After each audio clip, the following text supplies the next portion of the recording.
este video vamos a hablar sobre los conceptos básicos de la cinemática en los mecanismos, comenzando por lo que es una máquina.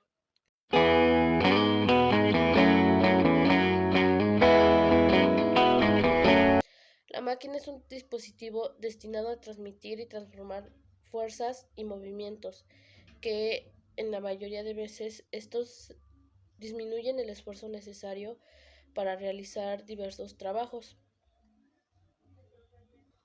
Las máquinas principalmente están formadas por tres elementos principales, lo cual son el elemento motriz, el mecanismo y el elemento receptor.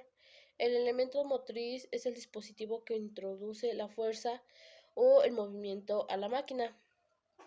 Mayormente se trata de motores, de esfuerzo muscular o de alguna fuerza natural. El mecanismo es el dispositivo que traslada el movimiento del elemento motriz al receptor. Y finalmente, el receptor es el que recibe el movimiento, la fuerza, para realizar la función de la máquina.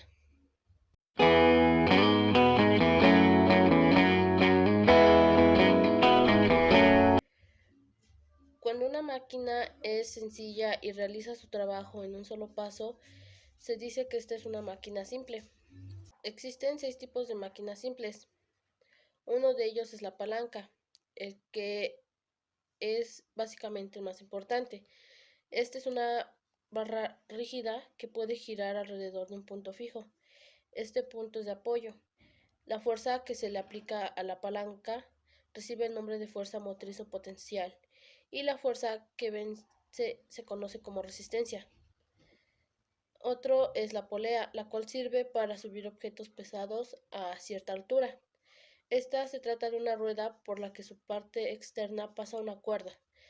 En uno de los extremos de dicha cuerda se coloca un peso, o también llamado carga, y este sube al aplicar una fuerza mayor al otro extremo. Otro tipo de máquina simple es el plano inclinado. En este, lo que sucede es que la fuerza del peso se descompone en dos componentes. De este modo, el esfuerzo necesario para levantar la carga es menor. La cuña es un cuerpo donde convergen dos planos inclinados algo afilados, y se crea así un punto de contacto lacerante que perite, corta y rasga objetos sólidos. La rueda es un cuerpo redondo que gira en un punto fijo, también denominado eje de giro, y normalmente es cilíndrico. Esta se usa para transmitir un movimiento giratorio entre ejes y facilitar un desplazamiento de objetos y personas. Por último tenemos el tornillo, que no es más que un plano inclinado enroscado en espiral. Cada uno de las vueltas se le llama rosca. Un tornillo entra en un cuerpo a través de la superficie, se lo va haciendo girar, y la fuerza que se necesita para dar vueltas y complementar este proceso es menor a la que se le necesita para clavar hacer una línea recta. Un ejemplo de las máquinas simples es un sub y baja. Este cuenta con un efecto de palanca que se combina con un juego popular con el plano inclinado, uniendo en una dos máquinas simples y aprovechando a la vez el peso y la fuerza de gravedad sobre la base de un punto de apoyo ante la acción de la fuerza y la reacción de una resistencia. Otro ejemplo de las máquinas simples sería la bicicleta, que ésta aplica el fundamento de la rueda y el eje para permitir el desplazamiento de una carga, que en este caso sería la persona que va en la bicicleta. Ahora tenemos las máquinas compuestas, las cuales consisten en realizar un trabajo en más de un paso, y las cuales se encuentran compuestas por más de una máquina simple. Un ejemplo de una máquina compuesta sería una grúa. Es una máquina que permite subir y bajar elementos pesados o cuyo movimiento puede resultar complicado. Las cargas de estas son alzadas al ser colocadas en un gancho, el cual se encuentra al final de una rueda o de una cadena.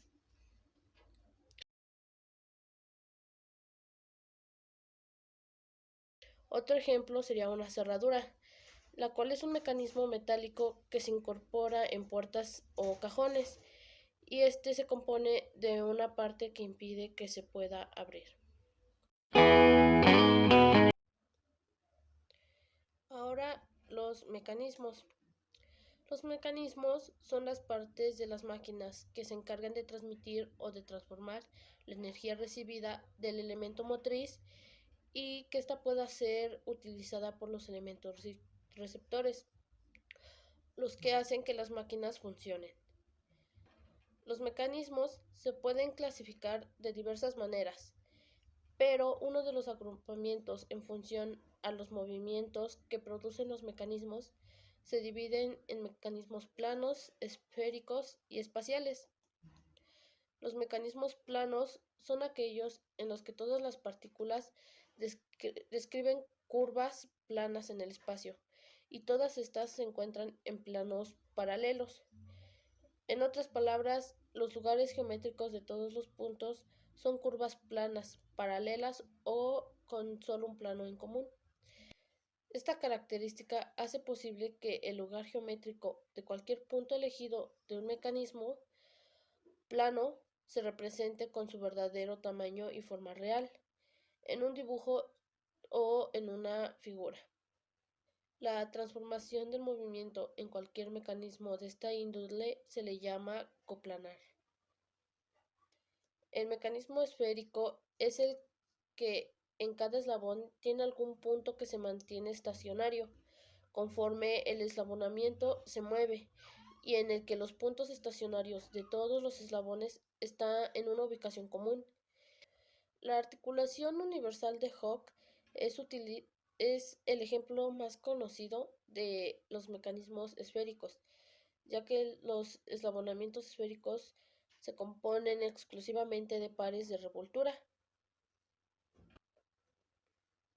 Por último, tenemos los mecanismos espaciales, que no incluyen restricción alguna en los movimientos relativos a las partículas. La transformación del movimiento no es necesariamente coplanar, como tampoco es preciso que sea concéntrica. Un mecanismo espacial puede poseer partículas con lugares geométricos de doble curvatura y cualquier eslabonamiento que comprenda un par de tornillos, por ejemplo, es un mecanismo espacial, porque el movimiento relativo dentro del par de tornillo es helicoide.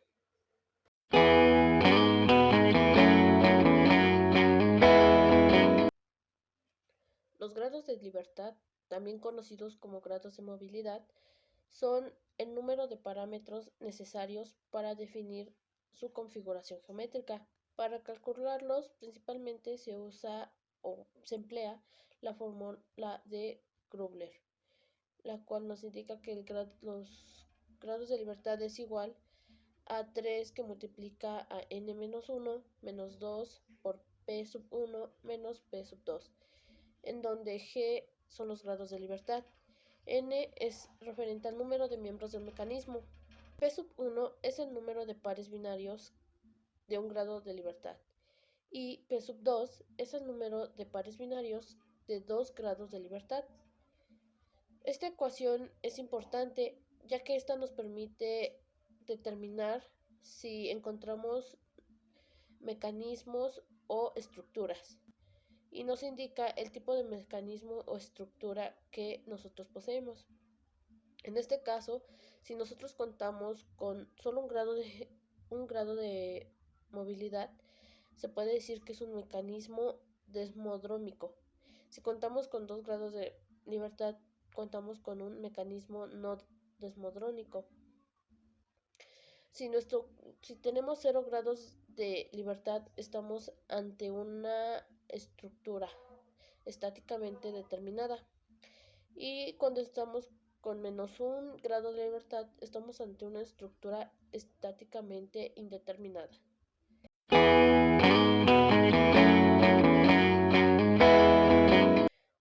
Un par cinemático es la unión móvil de dos cuerpos o elementos cuyo movimiento relativo queda limitado.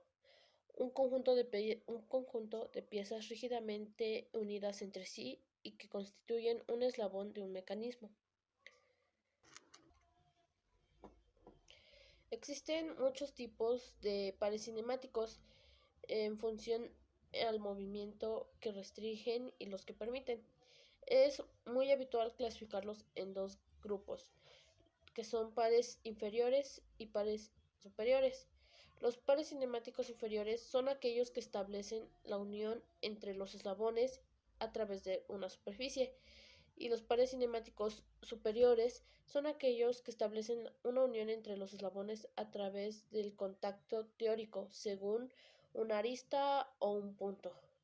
Algunos pares cinemáticos de tiempo inferior podrían ser el par de revolución, el par prismático, el par helicoidal o de tornillo, el par cilíndrico, el par esférico o el par plano.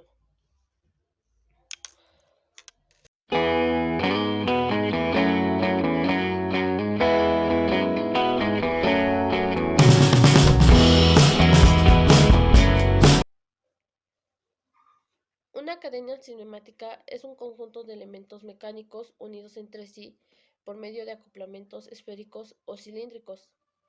El objetivo principal de la cadena cinemática consiste en transformar un movimiento determinado en otro, de un tipo distinto. Un ejemplo de estos mecanismos es el conjunto de la biela-manivela, ya que este transforma un movimiento alternativo del pistón en la rotación de una manivela. Otro sería el sistema de leva-varilla-balancín, el cual transforma el giro de la leva en una traslación alternativa oscilatoria de la válvula. Ahora les presentaré un ejercicio de cálculo de grados de libertad.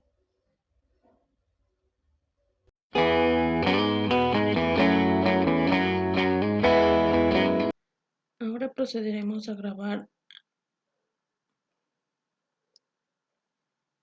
Ahora procederemos a explicar cómo se calculan los grados de libertad de este mecanismo. Es un mecanismo de biela manivela corredera y vamos a calcular los grados empleando, como aquí dice, el criterio de Kruppler.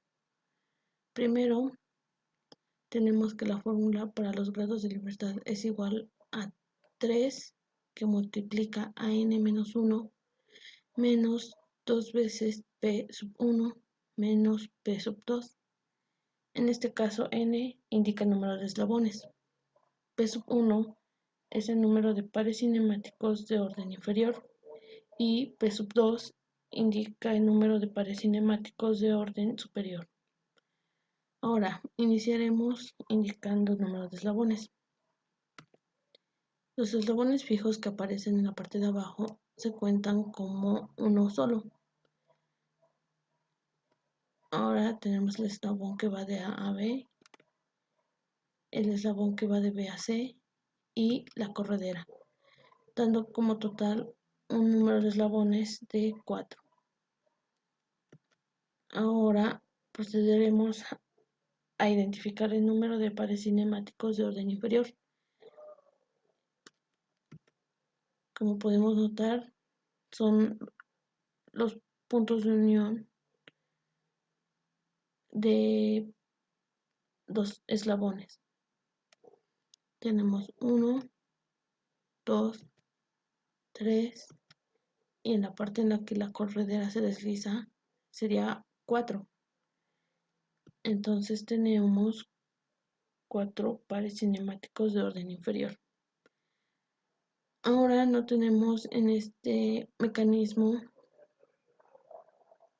pares cinemáticos de orden superior, por lo que procedemos a reemplazar en nuestra fórmula los valores ya obtenidos, indicando que tenemos grados de libertad igual a 3 que multiplica a 4 menos 1 menos 2 por 4. Simplificando tenemos 3 que multiplica 3 menos 8 y 3 por 3 son 9, lo que nos da un total de 1 grado de libertad, siendo la respuesta a nuestro mecanismo.